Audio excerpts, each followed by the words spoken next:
इसके पिछले वाला क्लास में हमको समझाए थे, इसके पीछे वाला क्लास में बताए थे कि बाबू 5 से 11 में पूछिए नागरिकता, 5 से 11 में पूछिए नागरिकता, 12 से 35 में पूछिए फंडामेंटल राइट, 12 से 35 पूछिए फंडामेंटल राइट, 36 से 11 में पूछिए राज्य के नीति निर्देशक तत्व, राज्य के नीति निर्देशक तत्व मतलब डीपीएसपी था। उसका बैकग्राउंड कौन था? एकाउंट में मौलिक कर्तव्य, फंडामेंटल ड्यूटी था। और आज हम जो पढ़ेंगे भाग 5 से पढ़ेंगे 52 से 62 तक पढ़ेंगे राष्ट्रपति के बारे में, 52 से 62 तक पढ़ेंगे हम लोग कुछ राष्ट्रपति के बारे में। ये एग्जाम में बड़ी बार पूछा है कि भाग 1 में क्या बताया गया है, भाग 2 में कुछ बताया गया है, भाग 3 में क्या बताया गया है, भाग 4 में क्या दिखाया गया है, भाग 4 में क्या बताया गया है, ठीक है, भाग 5 में क्या बताया गया है। ये बराबर एग्जाम में पूछा कि भाग मान लो पूछेगा फंडामेंटल जो राइट है, मौलिक अधिकार जो है संविधान के किस भाग में जोड़ा गया है? भाग 3 में से मौलिक अधिकार किस कौन सा भाग में है? भाग 3। अगर फंडामेंटल ड्यूटी पूछ दिया, फंडामेंटल ड्यूटी संविधान के किस भाग में है? भाग 4 का में है। तो इसके बारे में हम लोग पढ़ेंगे।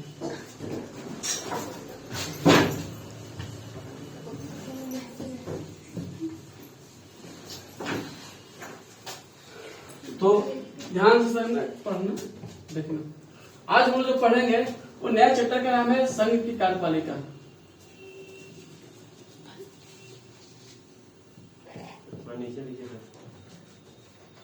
ठीक है, ठीक है, दिख रहा है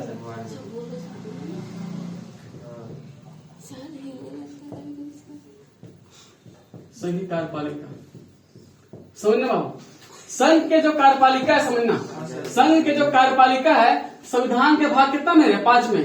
संविधान के भाग 5 में संघ की कार्यपालिका है। संविधान के भाग 5 में संघ की कार्यपालिका को बताया गया है। इसमें बहुत कुछ पढ़ना होता है संघ के कार्यपालिका में। पहला चीज जो हम लोग पढ़ेंगे उसके बारे में हम लोग पढ़ेंगे राष्ट्रपति के बारे में पढ़ेंगे, राष्ट्रपति के बारे में पढ़ेंगे। उसके बाद पढ़ेंगे उपराष्ट्रपति के बारे में, उसके बाद पढ़ेंगे हम लोग प्रधानमंत्री के बारे में,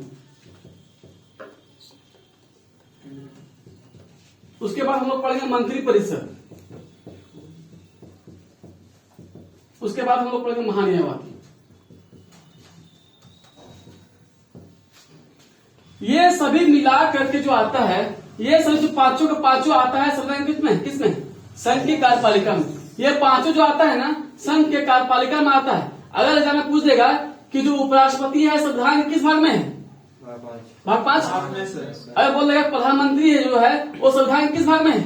5। मंत्री परिषद, महान्यायवादी 5। तो संविधान के 52 से लेकर 78 तक, 52 से लेकर के 78 तक पूरे महान्यायवादी तक में दिखाया गया है। अनुच्छेद 52 से लेकर के मतलब राष्ट्रपति से लेकर के अनुच्छेद 78 तक मतलब महान्यायवादी तक आपको पूरा इसमें दिखाया गया, अनुच्छेद में दिखाया गया है। ठीक है, हम लोग इसके बारे में एक एक करके बारे में हम लोग अध्ययन करेंगे, एक बारे में हम लोग पढ़ेंगे। आज पहले हम लोग पढ़ेंगे राष्ट्रपति के बारे में। ठीक है, जब तक कुछ बोले कहीं समझ दिक्कत है देख लो, कहीं दिक्कत है समझने।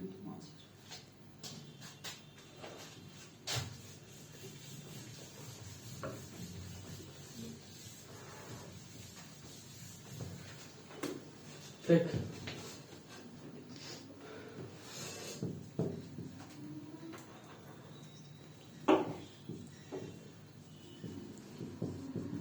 संघ कार्यपालिका, संघ कार्यपालिका में हम लोग जो पढ़ेंगे पहला चीज वो पढ़ेंगे राष्ट्रपति के बारे में। ठीक, राष्ट्रपति के बारे में सबसे पहले हम लोग अध्ययन करेंगे, इसके बारे में समझना।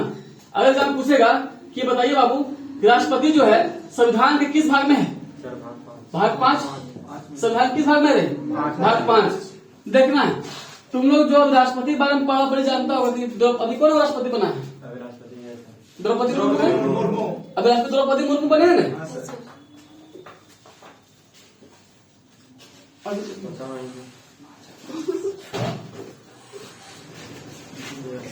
द्रौपदी मुर्मू बनी, समझना पाते हैं। देखो संविधान के पहला जो अनुच्छेद आता है कर में वो आता है 52। ठीक, 51 बता दिए थे कल से। उसके बाद आता है 52 में ये स्पष्ट रूप से लिखल है, 52 में संविधान के अनुच्छेद 52 में स्पष्ट रूप से ये लिखल है कि भारत के संविधान में 52 स्पष्ट लिखा है कि भारत में एक राष्ट्रपति जरूर होगा। भारत में एक राष्ट्रपति होना अनिवार्य है। भारत में एक राष्ट्रपति होगा। कौन अनुच्छेद में? 52। अनुच्छेद 52 में स्पष्ट मेंशन है कि भारत में एक राष्ट्रपति होगा। तो बाद आगे आ जाओ, अनुच्छेद 53। बताओ अनुच्छेद 53 क्या कुछ जानते हैं? कुछ अनुच्छेद 53 में यह स्पष्ट रूप से लिखा है कि जो भी काम होगा ना दुनिया में, देश में जो भी कुछ काम होगा वो राष्ट्रपति के निहित पर होगा। जो भी कुछ काम होगा वो राष्ट्रपति के निहित पर काम होगा। संघ की कार्यपालिका जो शक्ति है, संघ की जो कार्यपालिका जो शक्ति है वो राष्ट्रपति पर निहित होगा। राष्ट्रपति पर निहित होगा। मान लो बाबू, प्रधानमंत्री कुछ काम कर रहा है देश में, भारत में कोई कुछ काम कर रहा है, कुछ योजना ला रहा है ना? अगर कुछ योजना ला रहा है तो वैसे काम कौन कर रहा है? प्रधानमंत्री। वो काम कौन कर रहा है? प्रधानमंत्री। लेकिन सिर में कौन मार रहा है? सिर से कौन दे रहा है? राष्ट्रपति।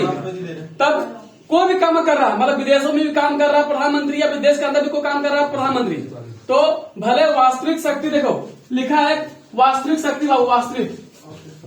वास्तविक शक्ति एक होता है औपचारिक शक्ति।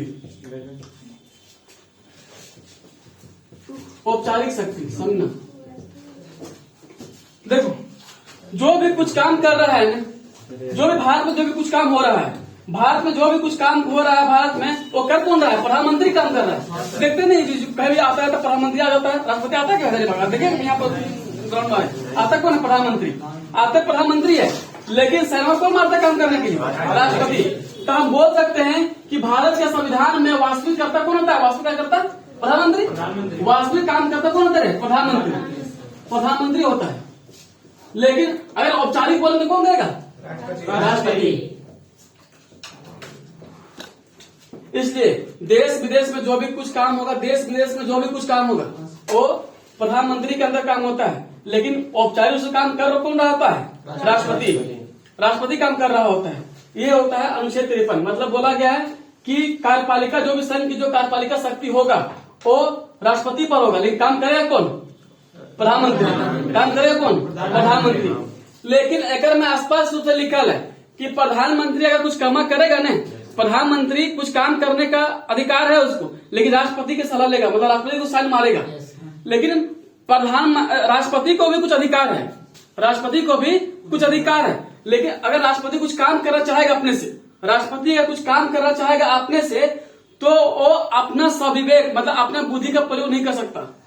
अपना स्वविवेक मतलब अपना बुद्धि का प्रयोग नहीं कर सकता राष्ट्रपति। ठीक है, राष्ट्रपति कितना यूज करेगा दिमाग का? वो यूज करेगा प्रधानमंत्री के समक्ष जो भी मंत्री परिषद है, प्रधानमंत्री के समक्ष जो भी मंत्री परिषद है ना, उसका दिमाग का प्रयोग करेगा। अर्थात समझिए बात को, मान लो राष्ट्रपति कुछ काम करने वाला है, राष्ट्रपति कुछ काम करने वाला है, तो राष्ट्रपति अपना दिमाग का प्रयोग नहीं करेगा। वो अपने प्रधानमंत्री के अंदर जितना भी मंत्री परिषद है, वो मंत्री परिषद से सलाह लेगा। सलाह लेने के बाद वो काम कर सकता है। राष्ट्रपति जो है मंत्री परिषद से सलाह लेगा, उसके बाद वो कुछ काम करेगा। ठीक है, अनुच्छेद 53 यही बोल रहा था। अनुच्छेद 54 आइए। अनुच्छेद 54 क्या बताइए? अनुच्छेद 54 बताइए। और राष्ट्रपति का निर्वाचन कैसे होता है बताइए, कोई जानते हैं? राष्ट्रपति अभी द्रौपदी मुर्मू का निर्वाचन हुआ, कैसे हुआ निर्वाचन? हम लोग चुने क्या? हम लोग चुने? नहीं चुने हम लोग द्रौपदी मुर्मू चुने लगे? नहीं चुने। तब जो भी निर्वाचन होगा, जो भी राष्ट्रपति का निर्वाचन होता है ना, तो अप्रत्यक्ष रूप से होता है। अप्रत्यक्ष मतलब जिसको हम लोग नहीं चुन सकते। अप्रत्यक्ष मतलब जिसको हम लोग आम जनता नहीं चुन सकते, उसको हम लोग बोलते हैं अप्रत्यक्ष। बाबू हम लोग मुख्यमंत्री को चुनते हैं, तो बोकिए रे, चुनते हैं मुख्यमंत्री, तुम बोकिए तो तुम चुनती है कभी? देखिए क्या हम की मुख्यमंत्री को हम लोग नहीं चुनते, हम लोग चुनते हैं एमएलए को, विधायक को चुनते हैं। हम लोग विधायक को चुनते हैं बाबू, मुख्यमंत्री को नहीं चुनते हैं। तो हम लोग जो विधायक को चुनते हैं वो प्रत्यक्ष रूप से चुनते हैं।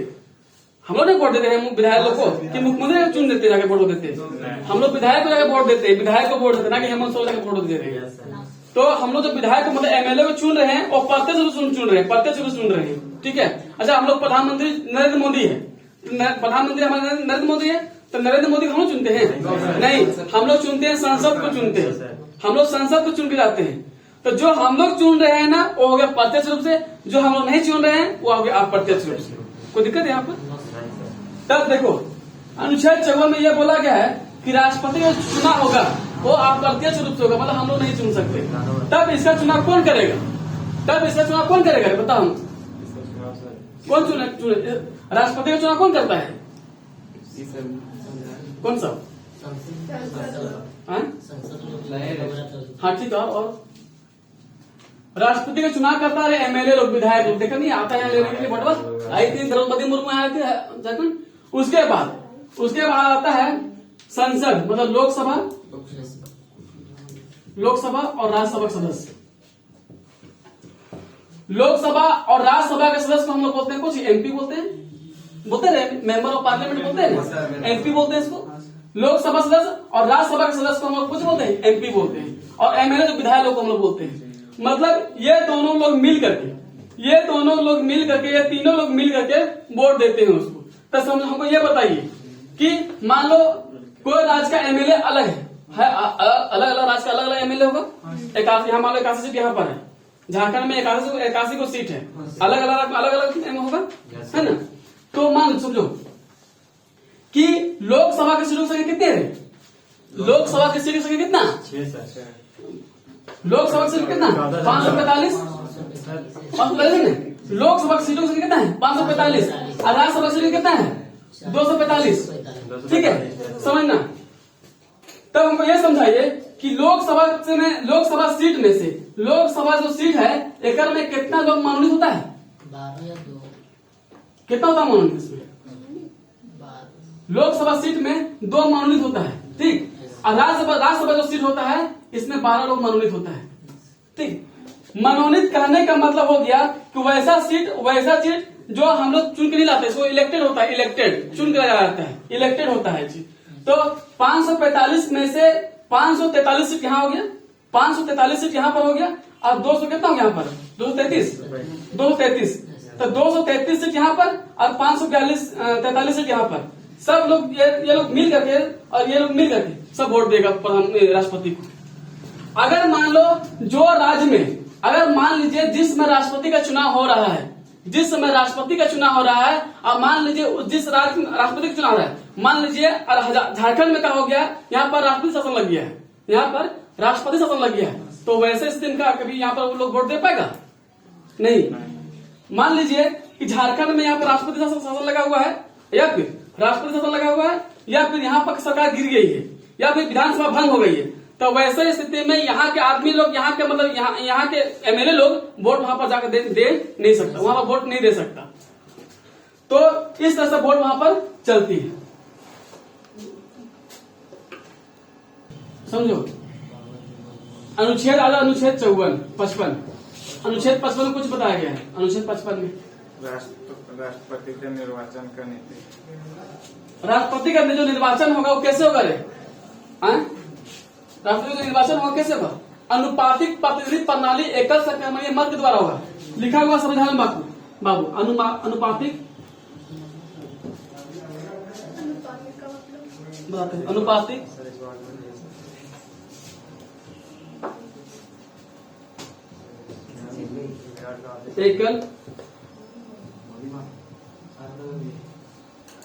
एकल संक्रमणीय मत।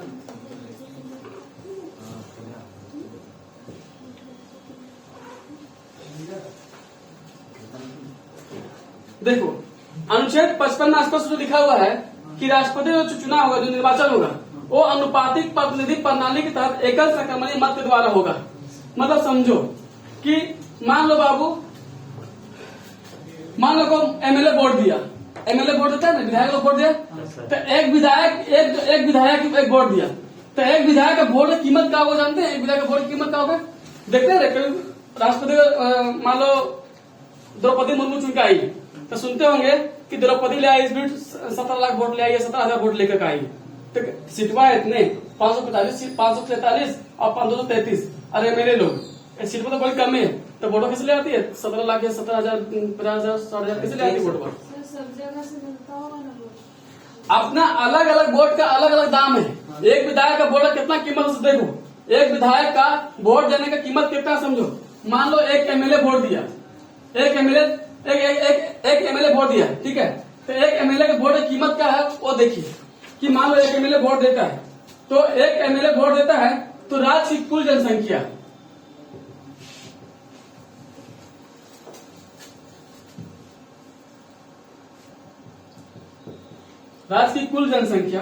सर थोड़ा नीचे देखिए नहीं दिख रहा है। सर जनसंख्या नहीं दिखा तो उसे नीचे देखिए। थोड़ा इरेज कीजिए ना। नहीं हो तो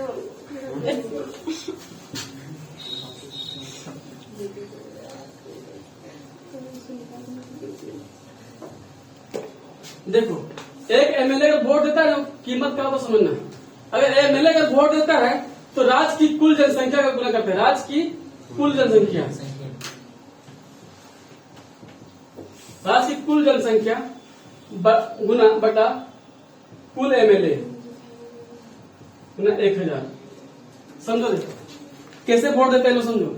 मान लो एक एमएलए वोट दिया, एक एमएलए वोट दिया, मान लो झारखंड में वोट दिया, तो कितना देता है एक एमएलए के वोट की कीमत क्या होता है। देखो राज्य की कुल जनसंख्या कितना हो, समझो राज्य की कुल जनसंख्या, मान लो कोई राज्य की कुल जनसंख्या 10,000 है, 10 लाख मान लो, 10 करोड़, इकाई दाई सैकड़ा हजार 10,000 लाख 10 लाख करोड़, 1 करोड़ है तो 10 करोड़ कर दो, इकाई दाई सैकड़ा हजार 10,000 लाख 10 लाख करोड़ 10 करोड़, 10 करोड़ मान लो।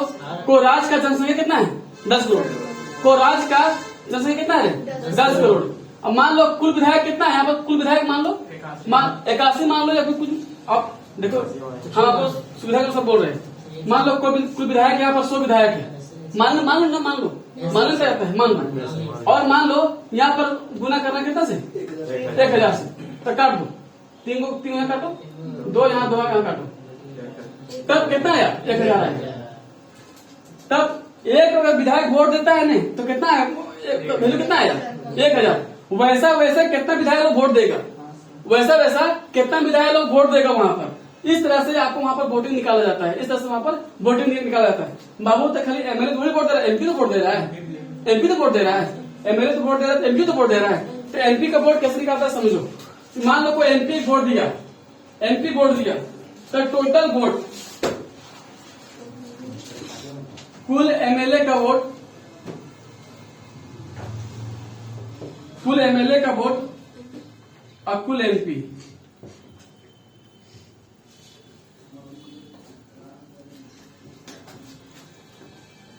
ये फॉर्मूला बेसिस काम करता है दोनों। मान लो कोई एमपी में वोट देता है, ठीक है, ये समझा तो अगर एक एमपी का वोट देता है तो कुल एमएलए का वोट, कुल एमएलए मतलब जितना भी एमएलए होगा देश में, जितना भी एमएलए होगा उसका वोट, और कुल जितना भी एमपी लोग होगा उसका वोट, दोनों को डिवाइड कर देंगे तो एक एमपी का वोट निकल जाएगा। ठीक है, इस तरह से यहाँ पर राष्ट्रपति का निर्वाचन होता है, राष्ट्रपति का चुनाव होता है। उसके बाद आता है 56 में क्या बोला गया मुझे, राष्ट्रपति का पदावधि, राष्ट्रपति का पदावधि।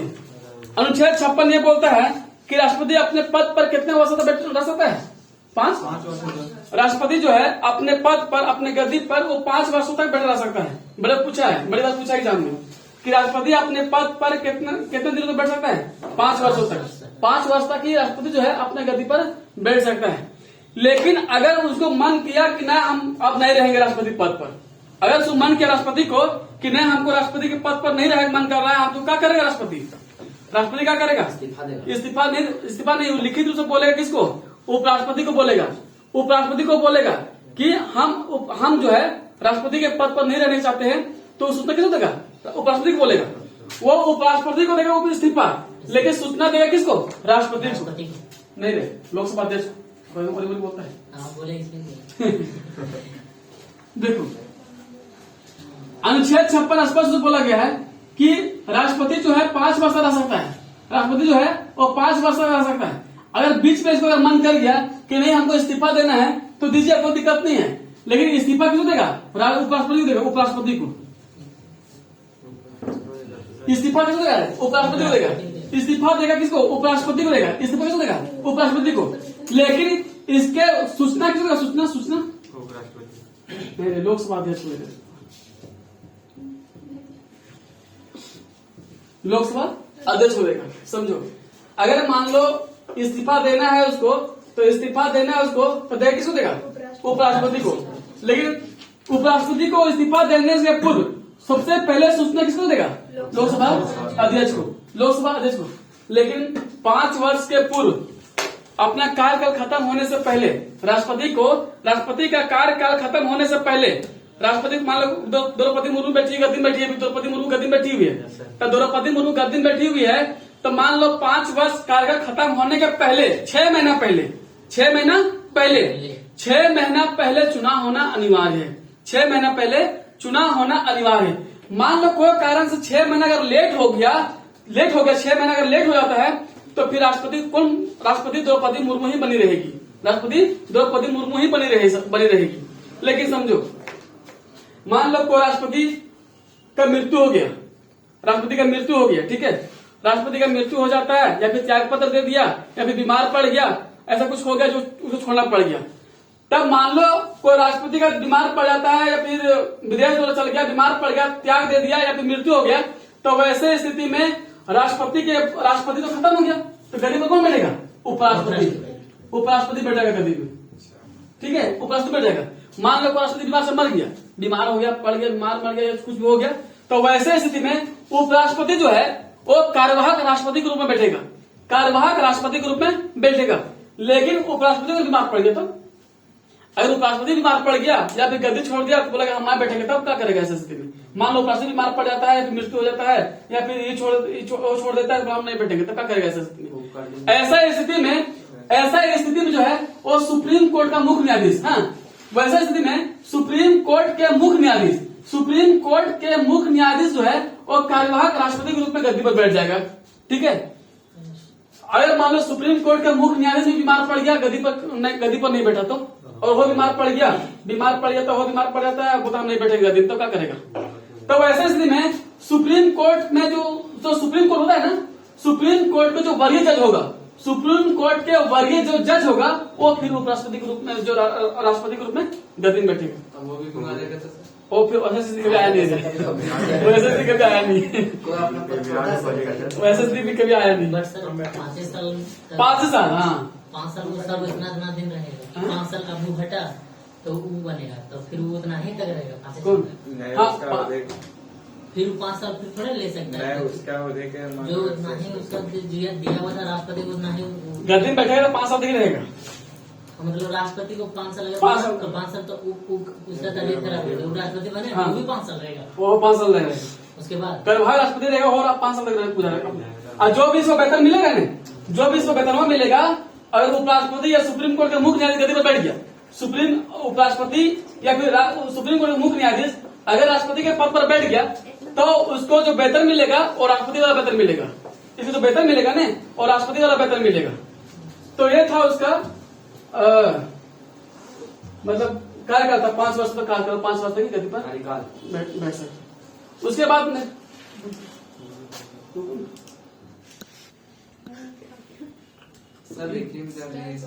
अनुच्छेद 57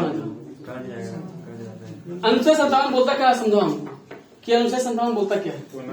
पुनर्निर्वाचन के लिए, पुनर्निर्वाचन नहीं, पुनर्निर्वाचन। अनुच्छेद 57 ये बोलता है कि मान लो अभी द्रौपदी मुर्मू राष्ट्रपति बनी हुई है, मान लो अभी द्रौपदी मुर्मू राष्ट्रपति बनी है रे, तो द्रौपदी मुर्मू अभी राष्ट्रपति बनी हुई है, तो अगला 5 वर्ष के बाद वो फिर से चुनाव लड़ सकती है, ठीक है। पुनर्निर्वाचन मतलब दोबारा चुनाव लड़ सकती है फिर से, मतलब भारत देश में कोई भी व्यक्ति या कोई भी महिला या कोई पुरुष दोबारा, तिबारा, चौबारा कितना बार भी हो, वो राष्ट्रपति बनने के लिए तैयार है। पुनर्निर्वाचन मतलब होता है कि एक व्यक्ति कितनों बार भी राष्ट्रपति बन सकता है, उसको बोलते हैं पुनर्निर्वाचन। 58 बोलता है कि चुनाव की योग्यता की होना चाहिए, 58 बोलता है चुनाव योग्यता। राष्ट्रपति को चुनाव करने के लिए तो बस की योग्यता होना चाहिए। राष्ट्रपति चुनाव करने के लिए आपके पास क्या क्या योग्यता होनी चाहिए? पहली बात है कि आपको भारत का नागरिक होना पड़ेगा, पहली बात है कि आपको भारत का नागरिक होना पड़ेगा। दूसरी बात यह है कि आपका उम्र कम से कम 35 वर्ष होना चाहिए, आपका उम्र 35 वर्ष होना चाहिए, ठीक है, आपका उम्र कम से कम 35 वर्ष होना चाहिए।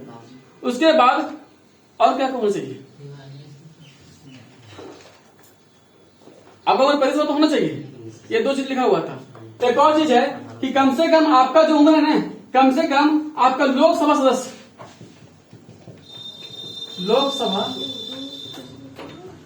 लोकसभा सदस्य के लिए कम से कम आपको लोकसभा सदस्य के लिए कम से कम आपको लोकसभा सदस्य के लिए निर्वाचन होने के लिए तो तक आपका उम्र होना चाहिए। 2 3 बोला गया था इसमें जी। पहला बोला गया था कि आपको भारत नागरिक होना पड़ेगा। दूसरा ये बोला गया था कि कम से कम आपका 35 वर्ष होना आपको जरूरी है। तीसरा चीज ये बोला गया था कि कम से कम आपको जो लोकसभा सदस्य होता है ना, लोकसभा सदस्य बनने के लिए तक आपका उम्र हो जाना चाहिए। मतलब 25 वर्ष मान लो, 25 मान लो लोकसभा का सदस्य बनने के लिए आपको कम से कम 25 वर्ष चाहिए। तो कम से कम आपको इतना होना चाहिए। तो ऐसा स्थिति में आप राष्ट्रपति बनने के लिए योग्य हैं। तब देखने लगा, भारत सरकार देखने लगा कि यार जो रिक्शा चला रहा है वो नागरिक है, और 35 वर्ष हो गया है, और 10 वर्ष हो गया है, जो दिन दिहाड़ी जो मजदूरी काम कर रहा है वो व्यक्ति जाएगा राष्ट्रपति बनने के लिए। भारत में जितना भी व्यक्ति है सब राष्ट्रपति बनने के योग्य हो जाएगा? नहीं हो जाएगा। किसी का उम्र 35 साल हो गया, 40 साल हो गया, तो कुछ बोलेगा हम राष्ट्रपति चुनाव लड़ो। प्रधानमंत्री बन सकते हैं। क्या बोले? कोई भी व्यक्ति अगर जिसका उम्र 35 साल हो गया, जाहिर सी बात भारत नागरिक होगा, भारत का नागरिक। तब भारत नागरिक होगा तो भारत नागरिक होगा। तब क्या किया, बहुत सारे लोगों ने मिल करके जाकर आवेदन करना शुरू कर दिया कि ना हम बन राष्ट्रपति, हम बन राष्ट्रपति, हम बन राष्ट्रपति। सब बोल रहे हम बनबो, हम बनबो, हम बनबो। तब सरकार ने दिमाग लगाया, संविधान वालों ने ये दिमाग लगाया कि ठीक है आपको चुनाव लड़ने हमको कोई दिक्कत नहीं है, लेकिन बाबू उसके पहले आपको 50 प्रस्तावक और 50 अनुमोदक, 50 प्रस्तावक और 50 अनुमोदक होना बहुत जरूरी है। 50 प्रस्तावक और 50 जो अनुमोदक होता है ना, वो होता है एमपी लोग। ठीक है, एमपी लोग होता है। 50 प्रस्तावक या 50 जो अनुमोदक होते हैं वो एमपी लोग होते हैं। मतलब लोकसभा राज्यसभा का सदस्य होता है। ठीक है, लोकसभा या राज्यसभा का सदस्य होता है, लोकसभा और राज्यसभा का सदस्य होता है। तब इसको बनने के लिए, आपको राष्ट्रपति बनने के लिए कम से कम 50 प्रस्तावक 50 अनुमोदक होना बहुत जरूरी है। 50 प्रस्तावक 50 अनुमोदक होना बहुत जरूरी है। मान लो इसे ले लो 50, इसे ले लो 50, जिसे लेना, मान लो इसे ले लो 40, इसे ले लो 10, 50 हो गया। 50 किसे लेना है? 50 प्रस्तावक को कम से इसे ले लो 40, इसे ले लो 10, इसे ले लो 25, इसे ले लो 25, जैसे लेना है। दोनों से कम 50 को लेना बहुत जरूरी है। या फिर इसे ले लो 50, इसे ले लो 50, या फिर इसे ले लो 50। मतलब 50 प्रस्तावक मतलब समझते हैं क्या होता है? प्रस्तावक मतलब होता है बोलता है कि नहीं, हम चितरंजन सर के बनाने चाहिए राष्ट्रपति, हम चितरंजन सर के राष्ट्रपति चाहिए बनावे ले। तो आप लोग क्या करते हैं, आप लोग 50 लोग मिल करके जाते हैं निर्वाचन आयोग, हम चाहते हैं सर कि चितरंजन सर राष्ट्रपति बने। हमारे पास योग्यता है, हम भारत नागरिक है, हमारे पास 35 वर्ष है, हमको ये भी फॉलो, ये तीनों रूल फॉलो कर रहे हैं, हम ये तीनों रूल फॉलो कर रहे हैं। लेकिन उसके बाद एक और नियम बना दिया गया कि आपको 50 प्रस्तावक या 50 अनुमोदक बहुत जरूरी है। तब 50 प्रस्तावक आप लोग क्या बोलते हैं, आप लोग संसद लोग हैं, एमएलए लोग हैं, एमपी लोग हैं, आप लोग एमपी लोग हैं। तो आप लोग कहा जाते हैं, आप लोग जाते हैं निर्वाचन आयोग और वहां बोलते ना ले सर हम चाहते हैं कि राष्ट्रपति जो है चितरंजन सर राष्ट्रपति बने। तब सरकार ने बोला ठीक है हम चितरंजन सर को बना देते हैं राष्ट्रपति, लेकिन ओला फॉलो करो। ये बोल दिया कि ठीक है हम तुम लोग चाह रहा है ये बने राष्ट्रपति, लेकिन 50 अनुमोदक भी चाहिए बाबू, मतलब लिखित रूप से चाहिए, लिखित रूप तुम दे रहा कि तुम लोग चाह रहा है सो राष्ट्रपति बने। सो तो आप लोग क्या करते हैं, आप लोग बोल दिए कि हाँ 50 प्रस्ताव बोल दिए कि चितरंजन राष्ट्रपति बनेगा, और उसके बाद आप लोग लिख भी दे दिए कि चितरंजन सही राष्ट्रपति बनेगा। तब 50 प्रस्तावक 50 अनुमोदक होना बहुत जरूरी है। इसमें लोकसभा या राज्यसभा को भी सदस्य बहुत, ये दोनों जो होता है वो लोकसभा या राज्यसभा के सदस्य होते हैं। ऐसे हाँ मौखिक लिखित रूप से निर्वाचन आयोग पर पहुंचता है और बोलता है कि आप राष्ट्रपति बन सकते हैं। देखो कहानी समझो, एक ही में सारा बन रहा है सर। देखो समझो रहे, राष्ट्रपति निर्वाचन होता है ना, तो बोलता है सर आप राष्ट्रपति बनने के योग्य है, लेकिन उसके पहले मेरे पास जमानत राशि जमा कीजिए। जमानत राशि एक होता है वर्ड, जमानत राशि मतलब सिक्योरिटी मनी। जमानत राशि मतलब सिक्योरिटी मनी बोलते हैं। तब ये जो राष्ट्रपति जो चुनाव होता है, राष्ट्रपति को चुनाव लड़ने से पहले मान लो 2 उम्मीदवार खड़ा हो गया, 3 उम्मीदवार खड़ा हो गया है, खड़ा हुआ तो 2 उम्मीदवार खड़ा हो गया, तब दोनों उम्मीदवार क्या करेगा, कम से कम 15-15 हजार रुपया, कम से कम 15-15 हजार रुपया जमा करेगा किसके पास, चुनाव आयोग के पास। ये दोनों व्यक्ति जो है राष्ट्रपति चुनाव जो लोग राष्ट्रपति चुनाव के लिए खड़ा हुआ, जो लोग राष्ट्रपति के लिए चुनाव के लिए खड़ा हुआ, वो व्यक्ति क्या करेगा, 15-15 हजार रुपए जमा करेगा जमानत रूप में। लिए सर हम खड़ा होना चाहते हैं जमानत रूप में, ठीक है, वो खड़ा होगा। ये जो राशि है, ये राशि जमा कहाँ करेगा, निर्वाचन आयोग पर जमा करेगा। अगर मान लो ये द्रौपदी मुर्मू राष्ट्रपति बनी है, तो द्रौपदी मुर्मू राष्ट्रपति बनी है ना, तब ये क्या की होगी, वो 15 हजार रुपए जमा की होगी, 15 हजार रुपए जमा की होगी। और निर्वाचन आयोग उसे बोल देता है कि बाबू कुल वोट के आपको 1/6 लाना बहुत जरूरी है, कुल वोट के आपको 1/6 लाना बहुत जरूरी है। मान लो कि मान लो वोट देने वाले कितना, मान लो 50,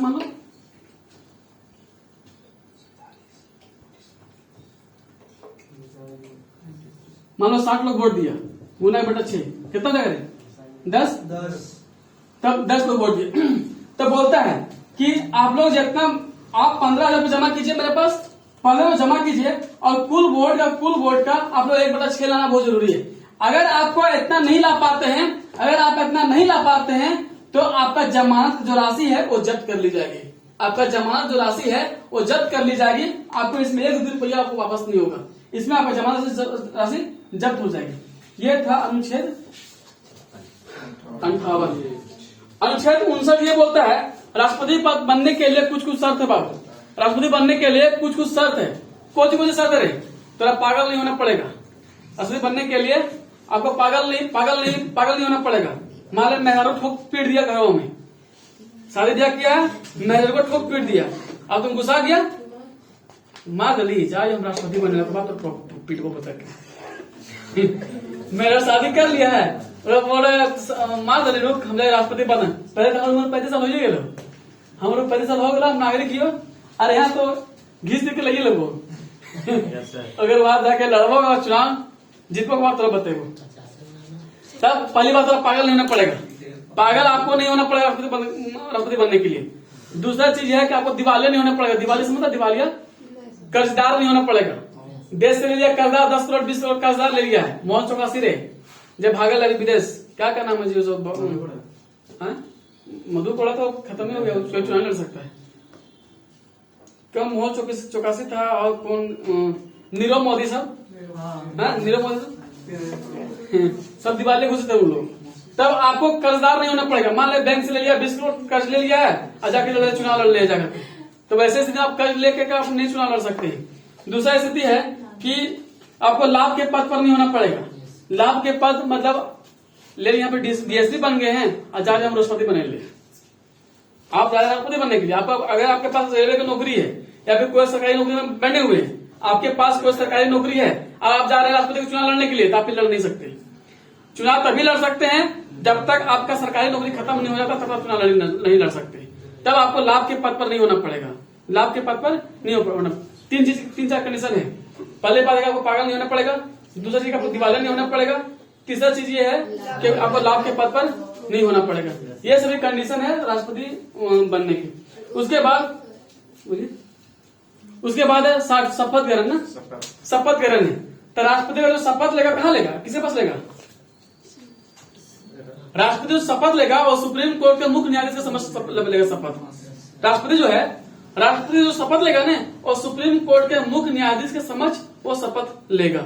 अगर सुप्रीम कोर्ट का मुख्य न्यायाधीश अगर वहां पर नहीं है, तो उसके समक्ष जो भी न्यायाधीश बना हुआ है ना, उसके समक्ष फिर वो जाकर मतलब शपथ लेगा। अनुच्छेद ये था 61। अनुच्छेद 60, अनुच्छेद 61 में है महाभियोग ना, अनुच्छेद 61 में पूछे रहे महाभियोग दिखा यहाँ पर? नहीं सर, यहाँ दिख रहा है हाँ दिख रहा है। महाभियोग।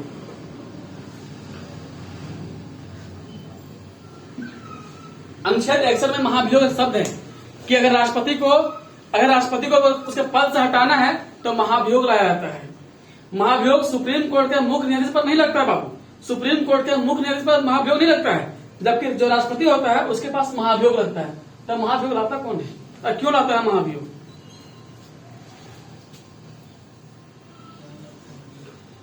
कौन लाता है बताइए? देखो, अनुच्छेद 61 ये बोलता है कि मान लो जो राष्ट्रपति पद पर बना हुआ है, मान लो द्रौपदी मुर्मू राष्ट्रपति पर बना हुआ है, राष्ट्रपति द्रौपदी मुर्मू अभी राष्ट्रपति पद पर बनी हुई है, तो मान लो उसका अगर पद से हटाने मन कर रहा है तो तुम लोग ये नहीं बोल सकता है कि राष्ट्रपति तुम्हारे जो पद से, ऐसा नहीं बोल सकता है।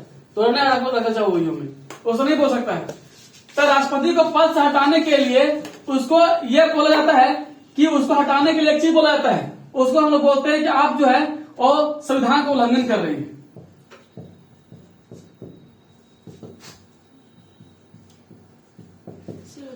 संविधान के उल्लंघन की स्थिति में, संविधान के उल्लंघन की स्थिति में, संविधान के उल्लंघन की स्थिति में जो महाभियोग लगाया जाता है राष्ट्रपति पर, ठीक है, राष्ट्रपति पर संविधान के महाभियोग लगाया जाता है, मतलब संविधान के उल्लंघन पर उसको लगाया जाता है, राष्ट्रपति पर महाभियोग लगाया जाता है। मान लो ये लाएगा कौन, एमएलए एमपी लाएगा, मतलब एमपी लोग लाएगा। जो संसद के लोग होते हैं, संसद के लोग, जो संसद में जो लोकसभा और राज्यसभा जो सदस्य होता है, लोकसभा और राज्यसभा के जो सदस्य लोग होते हैं, लोकसभा और राज्यसभा के सदस्य लोग होते हैं, वे लोग इसके समझ जो है महाभियोग लाता है, राष्ट्रपति पर महाभियोग लाता है। तो लाए कैसे? तो ये लोग क्या करता है कि जो भी सदस्य लोग महाभियोग लाएगा, कुल सीट में से, लोकसभा या राज्यसभा में कुल सीट में से 1/6 जो 6 सीट होता है, 1/6 जो 6 सदस्य होते हैं, 1/6 नहीं होगा,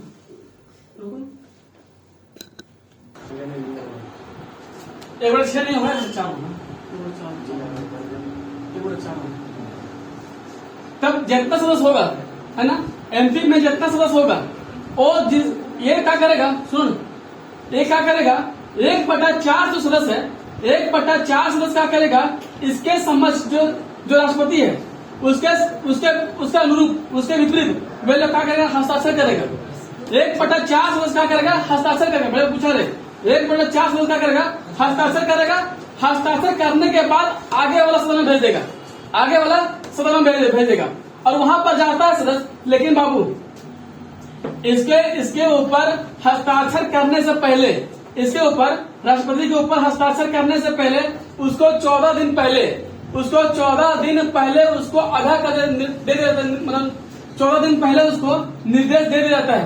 राष्ट्रपति को 14 दिन पहले उसको निर्देश दे दिया जाता है कि हम आपके ऊपर ला रहे हैं महाभियोग, हम आपके ऊपर महाभियोग ला रहे हैं 14 दिन पहले, ठीक है।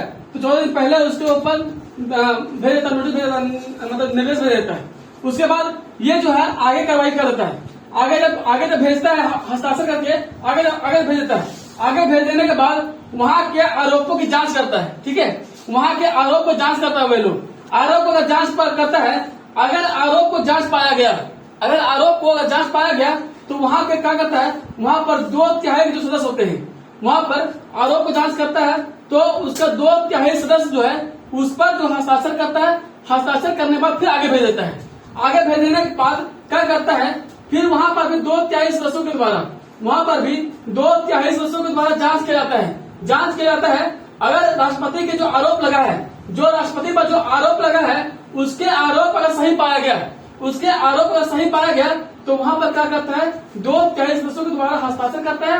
हस्ताक्षर करने के बाद बोलता है राष्ट्रपति को कि आपने जो काम किया है वो उल्लंघन किया है आपने संविधान का, हम आप जो है राष्ट्रपति पद से हट जाइए। तो वैसे स्थिति में राष्ट्रपति पद से हट जाता है। हमको बताइए कि राष्ट्रपति को महाभियोग लाया जाता है किस अनुच्छेद में, 61 अनुच्छेद 61 में कितने सदस्यों के द्वारा उस पर हस्ताक्षर होती है, 128 पर हस्ताक्षर होता है। कितना दिन पूर्व उसको सूचना दी जाता है, 14 दिन पहले, 14 दिन पहले उसको सूचना दी जाती है। कितने सदस्यों के द्वारा फिर अगले सदन में हस्ताक्षर होती है, 2/3। अगला सदन में 2/3 सदस्यों के द्वारा हस्ताक्षर होती है। हस्ताक्षर करने के बाद उसको पद से हट जाना होता है। उसका आरोप को सही पाया गया तो पद से हट गया। इस तरह से अनुच्छेद 61 था। अनुच्छेद हम बाद में बताएंगे, अलग चीज है, अलग चीज बताया गया है, ये हम बाद में बताएंगे।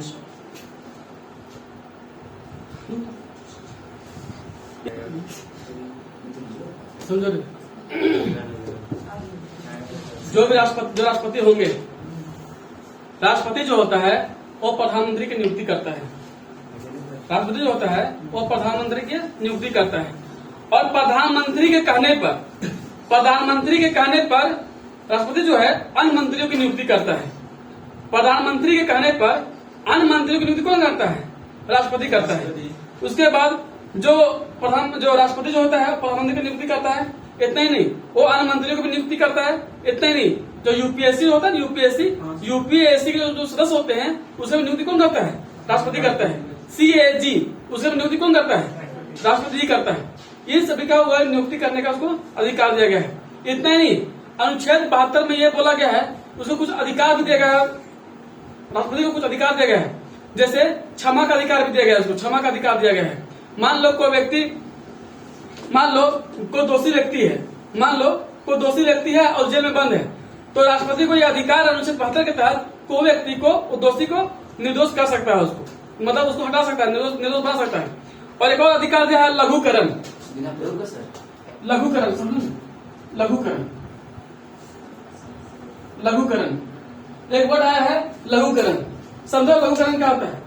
एक होता है क्षमा। राष्ट्रपति को अधिकार है क्षमा करने का भी अधिकार है। अनुच्छेद 72 के तहत राष्ट्रपति जो है किसी को क्षमा भी कर सकता है ना। और दूसरा चीज है लघुकरण। लघुकरण मतलब क्या होता है बताइए हमको?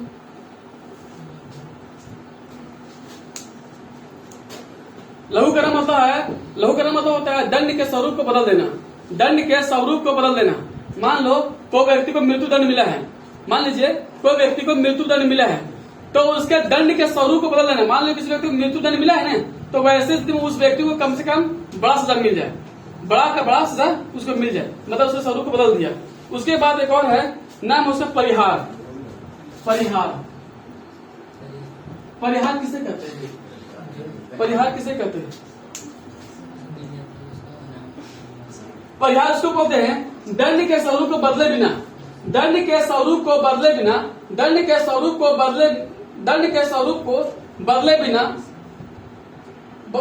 उसके मतलब उसको जो दंड के स्वरूप को बदले बिना उसका कारोबार को कम कर देना। मान लो कोई व्यक्ति को 2 साल मिला है, उसको दंड मिला है। मान लो कोई व्यक्ति को 2 साल दंड मिला है, 2 साल सजा मिला है, तो वैसे स्थिति में उस व्यक्ति को कम से कम 1 साल कर देता है कि नहीं 1 साल कर। उसके बाद मिला है विराम। मान लो कोई लड़का अपाहिज है, या फिर कोई महिला जो है वो गर्भवती महिला है, तो वैसे स्थिति में गर्भवती महिला या फिर विकलांग पुरुष लड़का या लड़की को वो विराम दे देगा कि नहीं इसको विराम दे दो, कोई सजा इसको नहीं, विराम का सजा मतलब दे देगा। देखिए ये था राष्ट्रपति के बारे में था। राष्ट्रपति मैंने आपको पूरी पढ़ाया है। कुछ ऐसा कुछ होगा तो आगे क्लास में और सलाह देंगे। तो क्लियर हुआ आपको? यहाँ पर क्लियर हुआ पूरा? Thank you. चैनल को लाइक शेयर सब्सक्राइब सब कर लीजिएगा। सर